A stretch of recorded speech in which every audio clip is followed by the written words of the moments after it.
یا محمد صلی اللہ تعالی علیہ وسلم، ہم نے ابھی اپنی آنکھوں سے دیکھا ہے ان آنکھوں میں کہ اس پہاڑ کے پیچھے کوئی فوج نہیں، کوئی لشکر نہیں، لیکن مگر آپ اپنی زبان سے یہ فرمائیں گے اس پہاڑی کے پیچھے ایک لشکر ہے جو ہم قریب اس پر حملہ کرنے والا ہے، تو ہم اپنی آنکھوں کو جھٹلا دیں گے کہ ہماری آنکھوں نے شاید نہ دیکھا ہو، لیکن آپ کو نہیں جھٹلا سکتے یہ کہ آپ نے کبھی جھوٹ نہیں بولا۔ اللہ اکبر، دیکھو سچے نبی کی پہچان اور نبوت کا جھوٹا دعویٰ کرنے والے کی پہچان دیکھو، جس کو جھوٹا پاؤ وہ جھوٹا کبھی نہیں ہو سکتا، سچا دیکھو محمد صلی اللہ تعالی علیہ وسلم کو کہ دشمن بھی کہہ رہے ہیں کہ آپ سچے، سید عالم صلی اللہ علیہ وسلم کیا سمجھتے ہیں کہ اگر تم مجھے سچا جانتے ہو تو میں تمہیں بتاتا ہوں کہ اس پہاڑی کے پیچھے تو یقیناً کوئی فوج نہیں، مگر اس زندگی کے پیچھے اللہ کے عذاب کا لشکر ہے لگا ہوا ہے، وہ تمہاری بدعمالی پر، تمہارے کفر پر، تمہارے شرک پر تم کو پکڑ کرنے والا ہے وہ لشکر، اللہ کا عذاب ہے جو آنے والا ہے۔ آج ایک اللہ کے سامنے سر جھکا دو تاکہ اللہ تم سے راضی ہو جائے، کفر شرک کو چھوڑو اور ایک اللہ کے راستے میں اختیار کر لو۔ کتنا پہنا تھا محمد عربی صلی اللہ علیہ وسلم کا کہ خود آپ کا چچا ابو لہب آپ کے سامنے کھڑا ہوتا ہے اور کہتا ہے، اسی کے کلمات بتاتا ہوں کہ خرابی ہو تمہارے لیے، جھوٹے ہاتھ تمہارے، کیا تم نے اس لیے ہمیں بلایا تھا؟ گالی دے کر دعا دے کر للکارتا ہے کون؟ چچا محمد رسول اللہ صلی اللہ علیہ وسلم کا ابو لہب۔ اخلاق دیکھو مغفور ہوا ما صبرک الا باللہ، صبر کرو صبر کرو صبر کرو،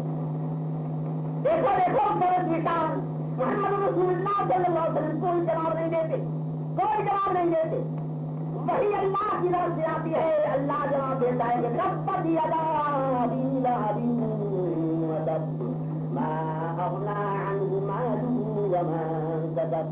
نہ مال نے اس کو غنی کیا اور اس کی کمائی نے اس کو غنی کیا، اور دیکھو ٹوٹے ہاتھ اس کے خرابی اس کے لیے دنیا میں بھی خرابی ہوئی، آخرت میں بھی خرابی ہوئی۔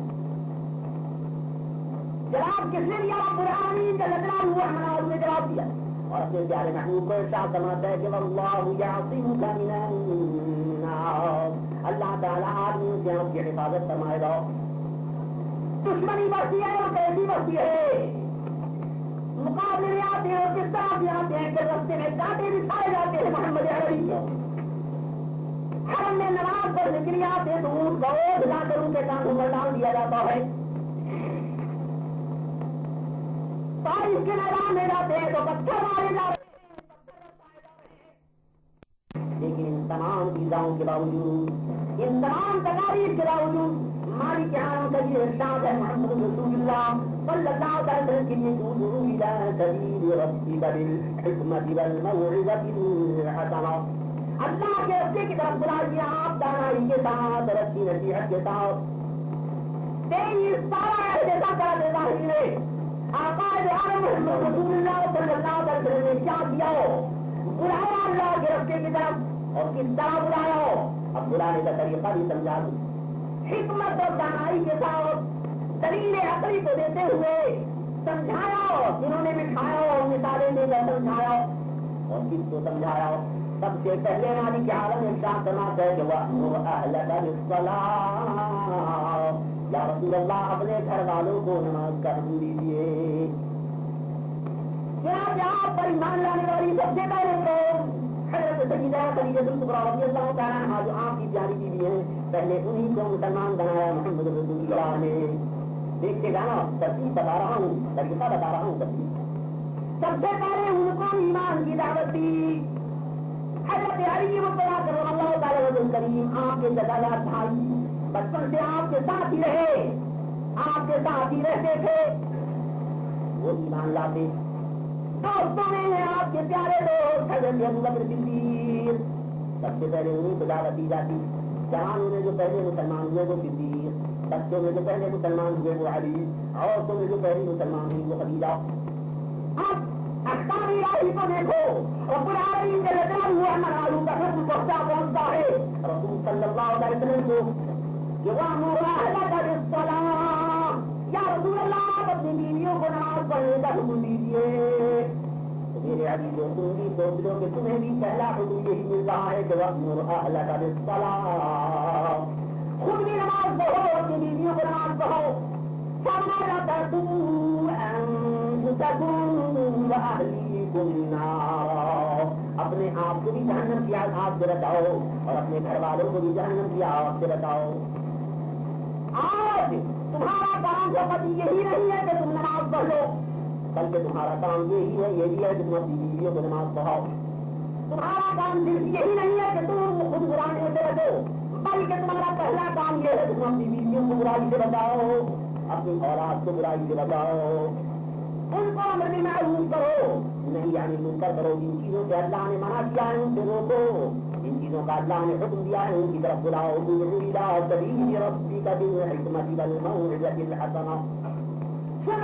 لو کہ محمد عربی صلی اللہ علیہ وسلم کو جب اللہ کا یہ حکم دیتا ہے کہ یا رسول اللہ آپ اپنی بیویوں کو نماز کا حکم دیجیے. سرکار کو جب یہ حکم دیتا ہے کہ تم ازواجک, یا رسول اللہ اپنی بیویوں سے کہہ دیجیے تو اپنے گھروں میں رہے, وقرن فی بیوتکن, اپنے گھروں کے اندر رہو, ولا تبرجن تبرج الجاہلیہ, اور جس طرح اسلام کے پہلے منہ کھولے ہوئے شادیاں کھولے ہوئے بازاروں میں پھرا کرتی تھی, اب تم مسلمان ہو گئی اور گھروں کے اندر بیٹھو. سرکار جو ہے ان کو فرمایا جا رہا ہے کہ اپنی بیویوں کو حکم دیجیے کہ وَلْيَضْرِبْنَ بِخُمُرِهِنَّ عَلَىٰ جُيُوبِهِنَّ, کہ اپنی قوت کو اتنا لمبا ڈالے کہ ان کی گردنیں بھی ڈھک جائیں. چہروں کے چھپانے کا حکم دیا جاتا ہے, پردے کا حکم دیا جاتا ہے, گھروں میں رہنے کا حکم دیا جاتا ہے. محمد رسول اللہ صلی اللہ علیہ وسلم کے خیال کو تم مرنے کی ڈیوٹی میں ہے. آج بیوی کو مارا جاتا ہے, پیٹا جاتا ہے, کس جرم کے گھر میں جھاڑو کیوں نہیں دی تھی, ہمارے کپڑوں کو آئرن کی طرح کیوں نہیں کیا, ہمارا پرانا کام کیوں نہیں کیا, ہمارا گندا کام کیوں نہیں کیا. لیکن کوئی مائی کا لال ایسا نہیں ہے جو بیوی کو یوں کہے کہ نماز کیوں نہیں پڑھی. حالانکہ شریعت کا حکم بتا رہا ہوں, شفا کا اثرا بتاتا ہوں. ہمارے ائمہ لکھتے ہیں ان کے پہلا فرض مرد کا یہ ہے کہ اپنی بیوی کو نماز پڑھنے کا حکم دے. اگر تم مانی بہت اچھا, دوبارہ حکم دے, تیسری بار حکم دے, 3 مرتبہ کے حکم کے بعد بھی اگر مانے تو ہمارے یہاں تک کہ وہ نماز نہ پڑھے, نماز پڑھ لے. اگر نماز پڑھی باز نہ آئی اور نماز نہیں پڑھی تو ایسی نہ بات بھی قابل نہیں کہ تم اس کے بعد کو اس کے بستر کو الگ کر دو,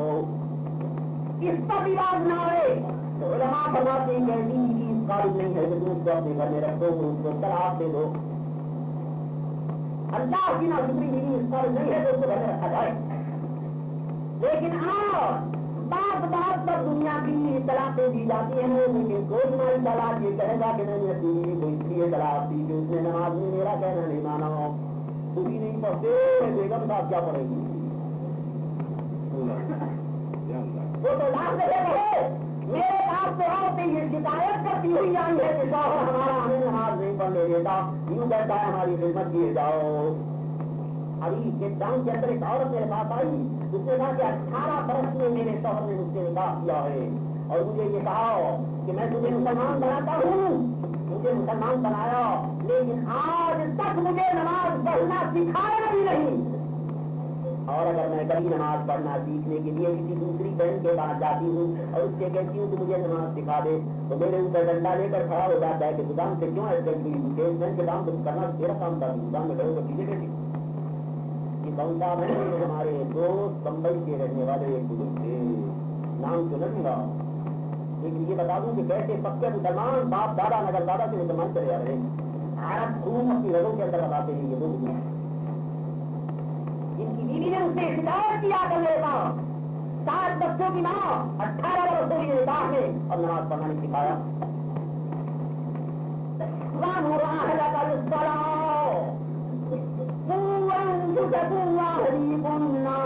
تم اپنی جانوں کو جہنم کے عذاب سے بچاؤ, اپنے گھر والوں کو جہنم کے عذاب سے بچاؤ. گھر والوں کو اللہ کے احکام پہنچاؤ, اور گھر والوں کے بعد اب اہلی کا علیہ کا حق, جہاں فرمایا گیا کہ تیرے اہل کا تیرے اوپر حق, وہاں فرمایا علیہ کا حق, تیرے ہمسائے کا تیرے اوپر حق. سن لو, فرماتے ہیں حدیث ہے کلکم راع وکلکم مسئول عن رعیتہ، تم میں سے ہر ایک چرواہا ہے اور ہر چرواہے سے اس کی رعیت کے متعلق پوچھا جائے گا. شک ہے چرواہا بکریوں کو چراتا، جو گلا اس کے سامنے ہے اس کے ہاتھ میں ہے. تم نے اگر اپنی بکری کو چرانے کے واسطے دی ہے اور تمہاری بکری کو کوئی بھیڑیا لے جائے تو بتاؤ کہ تم چرواہے سے پوچھو گے یا نہیں پوچھو گے کہ تم نے میری بھیڑ کو کیوں جانے لیا، میری بکری کو کیوں چھوڑا، کیوں حاصل ہوا کہ بھیڑ جاؤ کے لے گیا. اسی طرح آج تم سے پوچھا جائے گا کہ تمہارا بیٹا کیوں گمراہ ہوا ہو، تمہاری بیٹی کیوں گمراہ ہوئی، تمہاری کیوں غلط پر چلی. کلکم راع وکلکم مسئول عن رعیتہ، تم میں سے ہر ایک چرواہا ہے اور ہر چرواہے سے اس کی رعیت کے متعلق پوچھا جائے گا. اب اگر تم اپنے گھر کے چرواہے ہو تو سب گھر والوں کے متعلق پوچھا جائے گا. اور اگر سردار بنے ہو، بڑا شوق ہے سردار بننے کا، بلاسی کے لوگ آپ زیادہ تعداد میں ہیں یا نہیں مجھے معلوم نہیں، اور سردار صاحبان ہمارے دوست موجود ہیں یا نہیں، اگر ہیں تو کام کو سننے کے بڑا شوق ہے سردار بننے کا. الیکشن ہو سوری میں سردار بن جاؤں، کسی طرح ناز میری لگتی رہے، میں اونچا رہوں گی، میں سردار بن جاؤں. اور متولی بننے کے شوق کی تو کچھ گنتی ہی مت پوچھو، اس کی تو بڑی ترکیبیں کی جاتی ہیں کہ مسجد کے متولی بن جائیں. بورڈ میں بھی نام چلا جائے کہ ہاں پرانی مسجد کے متولی ہیں، مقدمہ بازی ہوتی ہے مسجد کی متولی پر ہونے پر، وہ کہتا ہے میں متولی بنوں، وہ کہتا ہے میں متولی بنوں. سرداروں سن لو، متولیوں سن لو، مسجد کے پریزیڈنٹ ہونے والوں سن لو کہ کلکم راع وکلکم مسئول عن رعیتہ. میئر کو کہا جاتا ہے کہ father of the city, mayor father of the city کہلاتا ہے، فادر آف دی سٹی کہلاتا ہے. یہ ہم سب کے راہ جو بیٹھے ہوئے ہیں بڈھے بڈھوں کے راہ آدمی بن گئے، اللہ ان کی اور برکت دے، اور ان کو واقعی فادر آف دی سٹی ہی بنائے رکھے. کیا معنی ہے کہ تمام بھائیوں کے ساتھ ایسی ہی محبت کریں جیسے باپ کو اپنی اولاد کے ساتھ محبت کریں. کیا معنی ہے فادر آف دی سٹی کے کہ وہ اپنی رعیت اپنے بستی کے رہنے والوں کے ساتھ اس طرح پیش آئے کہ جیسے باپ اپنی اولاد کے ساتھ پیش آتا. اور آپ کو تم آج میں چلنے دو گے، میں پوچھتا ہوں متولی کے کیا معنی، سردار کے کیا معنی، کہ جس جماعت کا وہ سردار ہے ان تمام کے متعلق قیامت کے دن رب العالمین کے دربار میں سے پوچھا جائے گا کہ تم نے ان کو سیدھے رستے کی ہدایت کی یا نہیں. شوق کے اندر تو بات کے انتظامات سے بہت حصہ لیا کرتے ہیں تاکہ اللہ کے یہاں کہہ سکے کہ خداوندہ میں نے بھی میرے احکام کو پہنچانے کے اندر بہت مدد پہنچائی ہے. کہیں شیڈ دے دیا ہے، کہیں مارکیٹ کو دے دیا، کہیں کچھ کر دیا، کہیں کچھ کر دیا. اسی لیے کر رہے ہیں کہ اللہ تبارک و تعالیٰ جیسی کی بارگاہ میں پیش کر دے کہ خداوندہ فادر کی کسی کی حیثیت سے میں نے دین کی خدمت قبول کر دی. پریزیڈنٹ اور متولی کے معنی کیا ہے، سردار کے معنی کیا ہے. محمد رسول اللہ صلی اللہ علیہ وسلم نے فرمایا کہ کلکم راع چرواہے ہو تم، اور تم سے تمہاری رعیت کے متعلق پوچھا جائے گا. آج سردار صاحب اور متولی صاحبان، پریزیڈنٹ صاحبان سن لے کہ جتنے ممبر ان کی سوسائٹی کے ہیں، جتنے ممبر ان کی جماعت کے ہیں، اگر وہ جماعت کے لوگ نماز نہیں پڑھتے تو ان سے تو پوچھا ہی جائے گا، ان کی گردن تو پکڑی ہی جائے گی، ان کو جہنم کے عذاب میں مبتلا کیا ہی جائے گا. لیکن سردار صاحب کی گردن ان سے پہلے پکڑی جائے گی کہ تم نے ان کو نماز کیوں نہیں پڑھوائی. اور کہاں متولی صاحب خود بھی مسجد میں نہ آتے ہو، مجھے معلوم نہیں، میں وزٹ کر تو رہا ہوں، مساجد کو دیکھ تو رہا ہوں، لیکن وقت بہت تھوڑا ہے میرے پاس، کیا کروں، فرصت نہیں ملتی بالکل. جہاں تک یہ تھا کہ ایک نماز کے وقت جا کر مسجدوں کا جائزہ لے لو، جیسے اس سے پہلے میں نے کیا تھا. مجھے نہیں معلوم کہ ویسٹرن سبق کی مسجد کا کیا حال ہے، اور نمازی اس میں طے ہوتے ہیں 1 2 3. امام صاحب سے پوچھ تو پتا چلے گا کہ متولی صاحب کی نماز کے لیے تشریف لاتے ہیں یا نہیں تشریف لاتے. نمازی کتنے ہوتے ہیں. وقت بورڈ کے سیکرٹری صاحب بہادر یہاں بھی تقریر فرما رہے ہیں، وہاں وہ آڈیٹر سے آڈٹ کراتے ہوں گے وقت کے اکاؤنٹ کو، لیکن وہ یہ سمجھ لیں کہ ہر متولی کا آڈیٹر رب العالمین جل جلالہ مراد ہے. روپے کے معاملے کو تو جہاں وقت کمیٹی وقت جو کچھ بھی ہے وہ روپے کے معاملے کی دیکھ بھال کرنے کے روپیہ صحیح طور سے ادا ہوا یا نہیں ہوا، صحیح طور سے سب میں آیا ہے نہیں آیا. لیکن اس بات کا حساب محمد رسول اللہ صلی اللہ علیہ وسلم فرماتے ہیں رب العالمین ان سے لے گا کہ تم نے مسجد کو آباد کیا تھا یا مسجد کو ویران رکھا تھا، کیوں نہ لگایا ہے یا نہیں لگایا، فرق ٹھیک ہے یا نہیں ہے، چڑھائیاں ٹھیک ہے یا نہیں ہے، اس کا حساب تو مسلمان لے لیں گے، مسلمان لے لیں گے، اس کا حساب تو گورنمنٹ کا بورڈ لے لے گا۔ الحمدللہ کہ وقت قانون ہو گیا ہے، سلامت ہے، تو انشاءاللہ اللہ تعالیٰ ممبروں کو توفیق دے تو لے گے اس بات کا حساب کہ مسجد صحیح حالت میں رہتی ہے یا نہیں رہتی، لیکن اس بات کا حساب رب العالمین جل جلالہ لے گا کہ مسجد کے اندر نمازی کتنے تھے، محلے کے آدمیوں سے، متعلق لوگوں سے جو رہتے ہیں محلے کے، ان سے پوچھا جائے گا۔ یقیناً وہ اپنے عمل کے ذمہ دار، یقیناً نہیں پڑھیں گے تو سزا پائیں گے، مگر متولی صاحب یہ کہہ کر نہیں چھوٹ سکتے کہ میں ذمہ دار نہیں کہ عمل کا اگر وہ نہیں آئے پڑھنے کے لیے تو میری بلا سے میں کیا کروں، کیوں بنی تھے آپ متولی؟ کس نے خوشامد کی تھی کہ آپ متولی بنے؟ کس نے کہا تھا کہ آپ سرکار بنے؟ سرکار کی حیثیت سے، متولی کی حیثیت سے تمہارا کام یہ تھا کہ تم پہلے مسجد میں جاتے اور اپنے ساتھ لوگوں کو لے کر جاتے، تب تم کو حق تھا اس بات کا کہ تم مسجد کے متولی کہلاؤ۔ آج اگر مسجدیں سنی ہے، آج اگر مسجدوں کے اندر نمازی نہیں ہے تو میرے دوستو مجھ پر جتنا چاہو توجہ کر لو، مجھے جتنا چاہو برا کہہ لو، اگر میں اپنی طرف سے کوئی بات کہہ رہا ہوں تو یقیناً میں تمہاری ملامت کے قابل، اور اگر محمد رسول اللہ کا پیغام پہنچا رہا ہوں تو جو کچھ بھی کہنا ہے ان سے کہہ لو۔ انہوں نے فرمایا ہے کہ تم میں سے ہر ایک جگہ ہو اور ہر جگہ سے ان کی حیثیت کے متعلق پوچھا جائے گا۔ یقیناً متولی اور سرکار ذمہ دار ہے اپنی جماعت کے، ان کا فرض ہے کہ وہ لوگوں کو بلائیں، ان کا فرض ہے کہ وہ لوگوں کو محبت سے بلائیں، کیسے بلائیں؟ دلیل ربک بالحکمۃ والموعظۃ الحسنہ، اللہ کے راستے کی طرف بلاؤ دانائی کے ساتھ، حکمت کے ساتھ، اچھی نصیحت کے ساتھ۔ یقیناً یہ کام بھی جو اس مسجد والوں نے کیا، یہ جو کام بھی اس قسم کے مسجد والے کو کیا گاڑی کو بلایا، بات کہلوایا، جلسہ کیا، اسی لیے کیا جو ان کا فرض تھا کہ وہ اپنی جماعت کے لوگوں کو اللہ کے احکام پہنچوا دے، خود نہیں پہنچا سکتے تو عبد العزیز کی زبان سے پہنچانے کا انتظام کیا کہ آؤ آؤ اللہ کے بندو سن لو، اور اس پر ہی نہ مانے، اس پر ہی نہ مانے، اپنی طرف سے حجت پوری کر دو، اپنی طرف سے فرض کو ادا کر دو، اس کے بعد بھی نہ مانے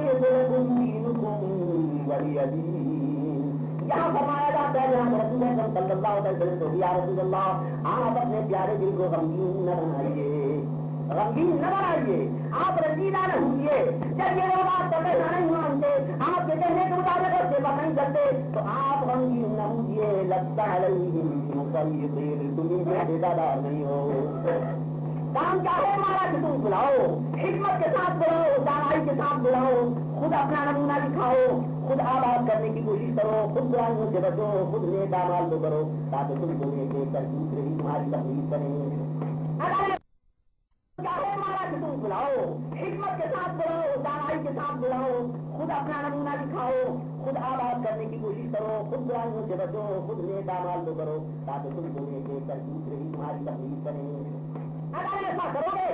یقیناً اللہ کی عزت کر سکتے ہو۔ میں بھی اب تو بتا دیتا ہوں کہ چوایا والی سے ہندوستان میں جب تک رہا ہندوستان کے لوگ شکایت کیا کرتے تھے، شکایت کرتے تھے اس بات کی مجھ سے، اب بھی آپ سے 6-7 برس پہلے 46 میں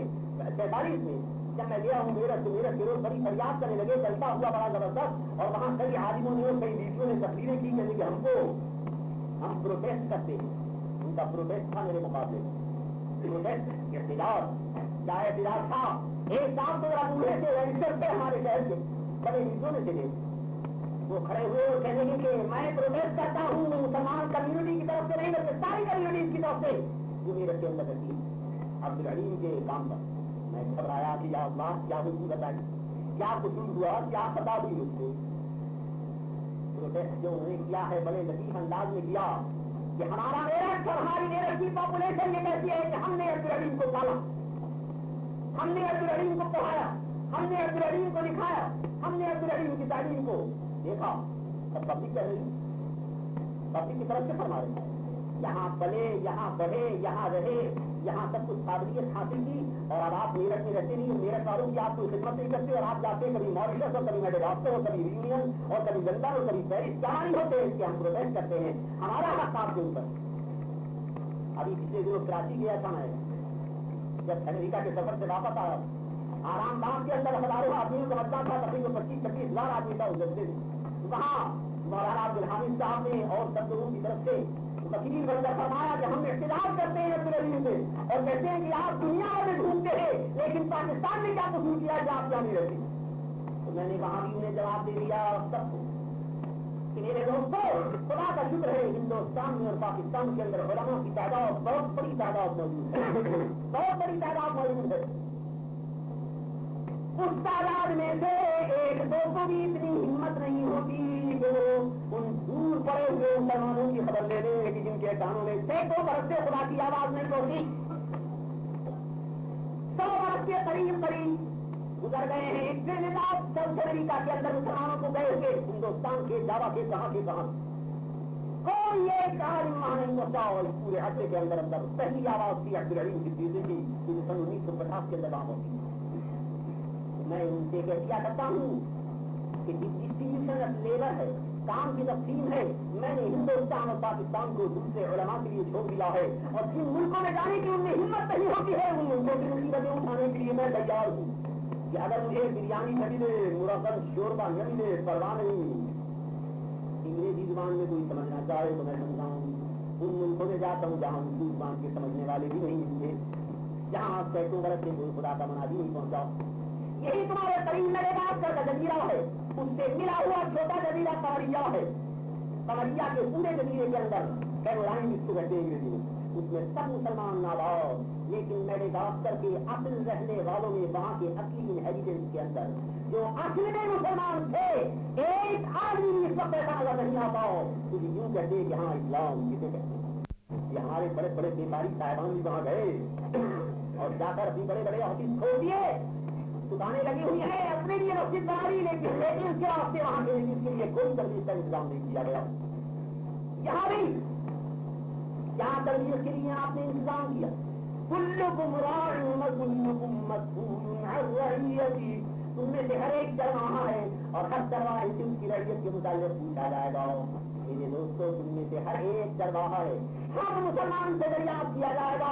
قیامت کے دن میں کسی نے اللہ کی آواز کو دوسروں کے کانوں میں پہنچانے کا کیا انتظام کیا. آج یہاں یہ کیفیت کہ اگر کوئی نہ مسلم، اگر کوئی غیر مسلم اسلام کی طرف آتا بھی ہے، اسلام لاتا بھی ہے، تو اس کو سکھانے والا، اس کو رکھنے والا، اس کو دیکھنے والا، اس کے دکھانے پڑھانے کا انتظام کرنے والا ہی نظر نہیں آتا. کوئی سہارے کی جگہ تمہارے پاس نہیں. تبلیغ کا احترام تو کیا کرتے، مبلغین تو کیا بناتے. عبدالعلیم کی اپنی ذمہ داری کو محسوس کرتا ہے یقیناً یہ میرے متولی دوست اور سردار بھائی اور پریزیڈنٹ صاحبان یہاں ہیں، خفا نہ ہونا. انہیں نہیں کہہ رہا ہوں، سب سے پہلے اپنے آپ کو کہہ رہا ہوں کہ اے عبدالعلیم، تو ممبر محمد رسول اللہ پر بیٹھا ہے، تیری لوگ عزت کرتے ہیں، کچھ کو لوگ عالم کہتے ہیں، کچھ کو لوگ اپنے مبتلا کہتے ہیں. یہاں جو ہزاروں آدمی میرے ہاتھ پر آ کر بیٹھ کرتے ہیں وہ یہ نہ سمجھے کہ میرے سر پر کوئی ذمہ داری نہیں، ان کے مرید ہونے سے میری ذمہ داری ڈبل بلکہ 10 گنی ہو جاتی ہے. اس لیے کہ قیامت کے دن مجھ سے پوچھا جائے گا یہ تیرے مرید تھے، تجھ کو اپنا مبتلا کہتے تھے، بتا انہوں نے نماز نہیں پڑھی کیوں، انہیں چاہیے کی ہدایت کا انتظام کیا. میرے دوستوں، مجھ سے پوچھا جائے گا کہ میں نے یاد کر کے لوگوں کے کانوں میں اسلام کیوں نہیں پہنچا، بتائے عبدالعلیم. فرانس سے اسلام کیا نہیں پہنچا، بتائے عبدالعلیم. ہندوستان میں اسلام کی صحیح علامات کیوں نہ پہنچی، بتائے عبدالعلیم. ان سے یاد کیا جائے گا. ساری دنیا کے ہندوستانوں کے اندر تبلیغ کی ذمہ داری یقیناً علماء امت محمد رسول اللہ صلی اللہ تعالی وسلم پر ہے. اگر اللہ تعالیٰ کے سامنے مجھ گناہگار کو بھی علماء کی فہرست کے اندر قبول فرما دیا تو یقیناً مجھ سے پوچھا جائے گا. بس اے متولی دوستوں، پریزیڈنٹ صاحبان، تم خفا نہ ہونا، میں تمہیں نہیں کہہ رہا، تمہیں نہیں رکھ رہا. اپنے نفس کو سب سے پہلے کہتا ہوں کہ مجھ پر بہت بڑی ذمہ داری ہے،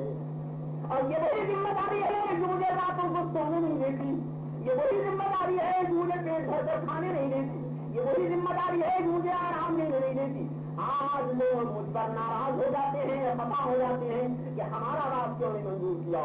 ہماری بستی نواز ہونا چاہیے تھا, ہمارے گھر پروار ہونا چاہیے تھا. میں ان سب بھائیوں سے نہایت محبت اور نہایت ادب اور نہایت لذاذت کے ساتھ عرض کرتا ہوں کہ میرے پیارے بھائیوں مجھ پر بھروسہ کرو. میں کام سے مزدور نہیں ہوں, کام سے جان بچانے والا مزدور نہیں ہوں. واللہ میں چاہتا ہوں کہ میری زندگی کا ایک لمحہ اللہ کی دین کی خدمت میں گزر جائے. واللہ کہ میں اپنی آرام طلبی کے لیے بستر پر لیٹنے کو اپنے لیے لعنت سمجھتا ہوں جب تک کہ میرے وجود میں قوت ہے کہ میں دین کی خدمت کر سکوں. اس لیے کہ میرا وقت قریب آ رہا ہے, قبر کی منزل میرے سامنے ہے, محمد رسول اللہ کی بارگاہ میں مجھ کو حاضر ہونا ہے, وہاں مجھ کو جواب دینا ہے تمہارے متعلق. آج تم اگر گمراہ ہو رہے ہو تم سے پوچھا جائے گا, لیکن تم سے پہلے مجھ سے پوچھا جائے گا کہ میں نے تم کو گمراہی سے بتانے کے لیے کیا کیا. یہ خوف ہے, یہ ڈر ہے جو مجھ کو میری بچوں میں رہنے نہیں دیتا. برسوں گزر جاتے ہیں کہ نہ مجھے بیوی کی خبر نہ مجھے بچوں کی خبر کہ وہ کس حال میں ہے, مرتے ہیں جیتے ہیں, مصیبت میں ہے آرام میں ہے. میں صرف مخلوق خدا کی سیوا کر رہا ہوں اس لیے کہ مولا تبارک و تعالیٰ کی بارگاہ میں اپنی ذمہ داری کو محسوس کرتا ہوں. میرے پیارے عزیزوں تم بھی خدا کے لیے اپنی ذمہ داری کو محسوس کر لو. اللہ کے لیے سمجھ جاؤ کہ قیامت کا دن آنے والا ہے جب تم سے مجھ سے پوچھا جائے گا حاسبوا قبل ان تحاسبوا, اپنا حساب دے دو اس سے پہلے کہ تم سے حساب لیا جائے. میں تمہیں بتاتا ہوں سنت محمد رسول اللہ صلی اللہ علیہ وسلم کو دکھاؤ, سنت ابراہیمی کو تمہیں دکھاؤ, اس میں پیغمبر تمہارے سامنے پیش کیا, میرے رسول صلی اللہ علیہ وسلم عرفات کے میدان میں جبل الرحمت پر اپنی اونٹنی پر کھڑے ہوئے آخری خطبہ دے رہے ہیں حج کا. اس کے بعد ارشاد فرماتے ہیں آخری رضیہ پر وصیت فرما کر کہ خبردار ہو جاؤ, خبردار ہو جاؤ. ہر بلغت کیا میں نے پہنچا دیا, ہر بلغت کیا میں نے پہنچا دیا, ہر بلغت کیا میں نے پہنچا دیا. ایک کالا سے حد کرتے ہیں کہ نعم اللہ لبیک, بے شک آپ نے پہنچا دیا اللہ کے پیغام کو, حق کو آپ نے ادا کر دیا. میرے دوستوں میں آج دنیا میں بھی تم سے پوچھ سکتا ہوں اور قیامت کے دن اللہ کی بارگاہ میں تم کو سزا کی حیثیت سے کھا کر دوں گا کہ لا اريد منكم جزاء ولا شكورا, نہ تم سے کوئی پیسہ مانگتا ہوں, نہ تم سے کوئی شکریہ مانگتا ہوں, نہ تم سے کوئی بدلہ مانگتا ہوں. بتاؤ میں نے اللہ کے پیغام کو پہنچایا, میں نے اللہ کے احکام کو سنایا, میں نے اللہ کی باتوں کو تمہیں بتایا, میں نے اپنے گھر سے ضرور دوست چکاؤ. اب ان نظری اللہ علی اللہ, میرا اجر اللہ کے اوپر ہے. عزیزو خدا کے لیے اب بھی ہوش میں آ جاؤ اور اپنی زندگی کو سدھار لو, اب بھی ہوش میں آ جاؤ اور اپنی زندگی کو بنا لو, اب بھی اپنی ذمہ داریوں کو ڈال لو. متولی ہو یا سرکار, پریزیڈنٹ ہو جناب کے یا کوئی محلے کے رہنے والے ہوں کے رہنے والے اپنی ذمہ داریوں کو سمجھے. کلکم راع وکلکم مسئول عن رعیتہ, راہ پر چلائے, ہماری آواز میں ہماری باتوں میں اثر عطا فرمائے. پتھر بگڑے ہوں کو مولا تعالیٰ درست فرمائے, پچھڑے ہوں کو مولا تعالیٰ اپنے سے ملا لے, جو اکڑے ہوئے ہیں اللہ تعالیٰ ان کی گردنوں کو اپنے سامنے جھکا لے. میرے دوستوں میں تمہارے دوست اور محبت والے بھائی اور خادم کی حیثیت سے تم سے عرض کرتا ہوں, آؤ اب ہم سب مل جل کر دربار محمد رسول اللہ علیہ السلام عرض کرتے ہوئے پھر اللہ سے دعا مانگے کہ اللہ ہماری بگڑی ہوئی چیزوں کو بنا دے, ہماری بگڑی ہوئی چیزوں کو بنا دے. سب مل کر ایک آواز ہو کر پڑھیے یا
سجدہ